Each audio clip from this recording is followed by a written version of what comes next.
চাল কুমড়োর ঝাল, তো এটা অনেকটাই হয়ে এসছে। বাট আজকে রান্না করছি কচু, আলু আর কচুর তরকারি। তো তার জন্য আমি কচুটাকে আগে জলে দিয়ে দিয়েছিলাম। তো জলে দেওয়ার 10 মিনিট পরে যখন কচুটা একটু সিদ্ধ হয়ে এসছে তারপরে আলুটা দিয়ে দিয়েছি। তো এখন আলুটাও মানে 65% সেদ্ধ হয়ে গেছে। এবার এগুলোকে নামিয়ে নেব।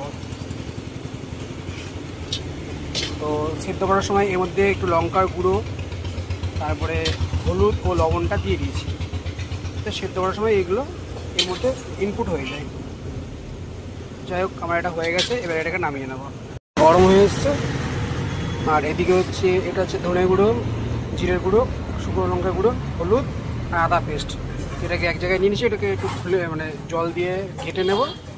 তো আমার তেলে গরম হয়েছে, তেজপাতা দিয়ে দিলাম, একটু শুকনো লঙ্কা, গোটা জিরে,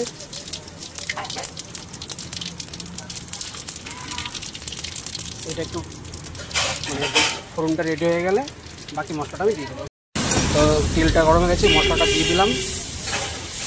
মশলাটা ভালো করে একটু রেডি করব। আর আমি আদার সাথে টমেটো পেস্ট করে নিয়েছিলাম। এখন এটাকে ভালো করে কষে নেব।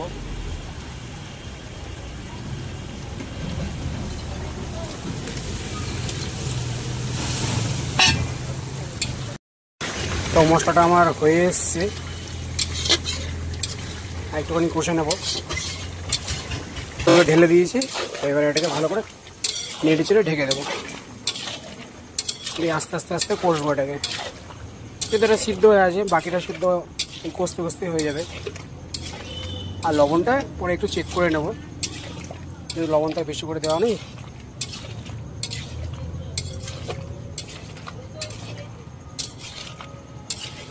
তো এবার এটাকে একটু ঢেকে দেবো।